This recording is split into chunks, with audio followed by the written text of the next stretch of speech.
ना यहाँ पर आप 193 किलोमीटर लंबी नदी के आकार का इस कैनाल को देख पाएंगे। इसको बोलते हैं सुएज कैनाल और पूरी दुनिया की 15% ट्रेड यहीं से होकर के गुजरती है। हमारा जो फॉरेन ट्रेड होता है, हमारा 20 से 25% फॉरेन ट्रेड इसी कैनाल के माध्यम से होता है। इसके अलावा ये हमारे लिए एनर्जी कॉरिडोर भी है, क्योंकि हमारा 60 से 65% क्रूड ऑयल इसी सुएज कैनाल के माध्यम से इम्पोर्ट होता है। लेकिन प्रेजेंट जियोपॉलिटिक्स कंडीशन में ये कैनाल ट्रेड में बाधा बन गया है। जब से इजराइल और फिलिस्तीन के बीच में वॉर स्टार्ट हुआ है, तब से लेकर के अब तक यहाँ पर सही से ट्रेड नहीं हो पा रहा है। आतंकवादी के द्वारा हमारे शिप वगैरह को लूट लिया जा रहा है। ये सुएज कैनाल मेडिटेरियन सी को रेड सी से जोड़ता है और इस रेड सी में यमन यहूदियों के द्वारा ट्रेड को रोका जा रहा है। और इस आतंकवादी अटैक के चलते हम लोगों को अपने चीजों को यूरोपियन कंट्री तक पहुँचाने के लिए साउथ अफ्रीका से घूम करके जाना पड़ रहा है और इस हर राउंड में करीबन $1 मिलियन का एक्स्ट्रा फ्यूल खर्चा हो रहा है। दूसरा प्रॉब्लम, चूंकि ये रूट काफी लंबा है, इसलिए हमारे गुड्स वगैरह को लाने ले जाने में भी काफी ज्यादा समय बर्बाद हो रहा है। इसी प्रॉब्लम को सॉल्व करने के लिए, ट्रेड के डिस्टेंस को कम करने के लिए, समय बचाने के लिए, फास्टेस्ट ट्रेड करने के लिए आईमेक कॉरिडोर को लाया गया। ये वही आईमेक कॉरिडोर है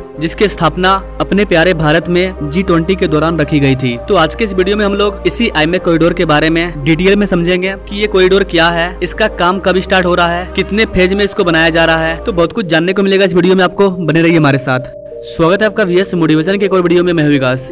guys, IMEC corridor India, Middle East, Europe economic corridor को 2 भागों में बांटा गया है। एक पार्ट है ईस्टर्न कॉरिडोर, जहां पर इंडिया से शिप के माध्यम से चीजों को, गुड्स वगैरह को गल्फ कंट्री में पहुंचाया जाएगा, UAE में। और दूसरा कॉरिडोर है northern corridor. Northern corridor gulf country को यूरोपियन कंट्री से जोड़ेगा। यहाँ पर आपको बता दें गाइस कि इस कॉरिडोर में रेलवे और सी रूट के साथ साथ इलेक्ट्रिक और ग्रीन हाइड्रोजन के पाइपलाइन को भी बिछाया जाएगा। इसके अलावा इस पूरे रूट को हाई स्पीड इंटरनेट से भी कनेक्ट किया जाएगा, ताकि ये पूरा का पूरा रूट एनर्जी और कम्युनिकेशन के हिसाब से सिक्योर रहे। सितंबर 2023 में जब हम लोगों ने G20 समिट को होस्ट किया था, उसी टाइम 9 अप्रैल 2024 को इसकी घोषणा की गई थी। इस कॉरिडोर में टोटल 8 कंट्री शामिल है। अपना प्यारा Bharat, UAE, Saudi Arabia, Jordan, Israel, Italy, France और जर्मनी। यहाँ पर आपको बताना चाहेंगे गाइस कि ये 8 कंट्री मिल करके पूरे दुनिया के 40% पॉपुलेशन को कंट्रोल करते हैं। इसके अलावा पूरे ग्लोबल इकोनॉमी के आधे इकोनॉमी को रिप्रेजेंट करते हैं। यही कारण है कि इसको दुनिया का सबसे बड़ा प्रोजेक्ट भी माना जा रहा है, दुनिया का सबसे बड़ा कॉरिडोर, जिसमें 8 बड़े बड़े कंट्री शामिल हैं। एक और चीज गाइस कि मैंने आपको यहाँ पर USA का नाम नहीं बताया। इस कॉरिडोर में USA का नाम इसलिए नहीं है क्योंकि ये कॉरिडोर USA तक नहीं जाएगा, लेकिन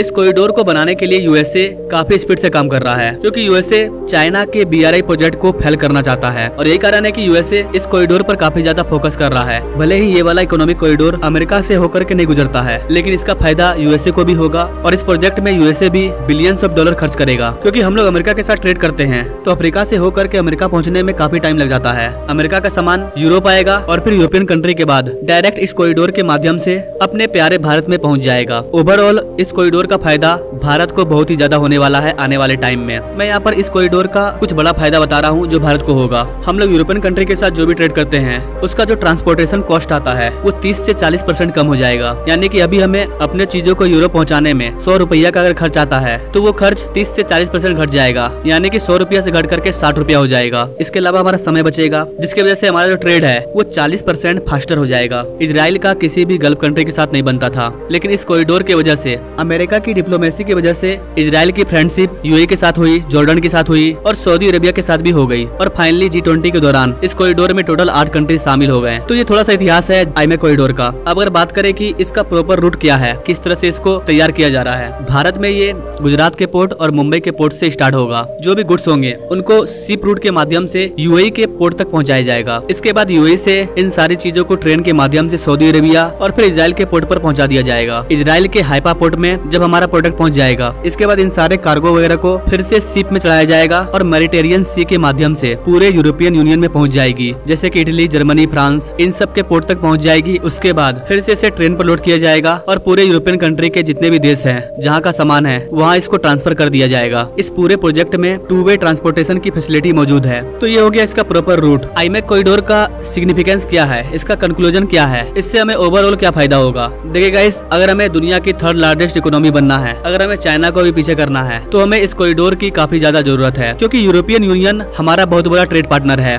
2022-23 में हम लोगों का बायलैटरल ट्रेड करीबन $136 बिलियन डॉलर का था। यूरोपियन कंट्री में हम लोग करीबन 60 बिलियन डॉलर के चीजों को एक्सपोर्ट करते हैं। ऐसे में हमें ट्रेड को और ज्यादा बढ़ाने के लिए एक अच्छे कॉरिडोर की जरूरत है, ताकि हम आसानी से अपने चीजों को एक्सपोर्ट इम्पोर्ट कर पाएं। भारत में जो बड़ी बड़ी कंपनियां बन रही है, वहाँ पर जो भी गुड्स और प्रोडक्ट वगैरह का प्रोडक्शन होगा, उसको हमें बेचने के लिए इंटरनेशनल मार्केट चाहिए, और इंटरनेशनल मार्केट में पहुंचने के लिए एक अच्छे कॉरिडोर की जरूरत है। और इन सारी चीजों की वजह से आईमेक कॉरिडोर हमारे लिए काफी इंपॉर्टेंट है। आने वाले टाइम में ये कॉरिडोर हमारी इकोनॉमी में 4 चांद लगाने वाला है। इसके अलावा आईमेक कॉरिडोर के बन जाने के बाद चाइना का जो BRI प्रोजेक्ट है वो अपने आप खत्म हो जाएगा, क्योंकि करीबन देश की आधी इकोनॉमी इसी रूट के माध्यम से ट्रेड करेगी। अगर चाइना को भी यूरोप पहुंचना है तो वो भी इसी कॉरिडोर को यूज करेगा। जो भी आसियान कंट्री है, उन सबको अगर यूरोपियन कंट्री तक ट्रेड करना है तो उनको भी इसी आईमेक कॉरिडोर से होकर के जाना पड़ेगा, तभी वो आसानी से फास्टली ट्रेड कर पाएंगे। जब ये वाला कॉरिडोर बन करके पूरी तरह से तैयार हो जाएगा तो फिर इसके बाद इसी रूट के माध्यम से डाटा सिक्योरिटी पाइपलाइन को भी पास किया जाएगा। तो फ्यूचर काफी ब्राइट होने वाला है। आईमेक कॉरिडोर के जरिए हमें काफी ज्यादा फायदा होने वाला है। वैसे गाइस, आप आईमेक कॉरिडोर के बारे में क्या कहना चाहेंगे? क्या आईमेक कॉरिडोर के बनने से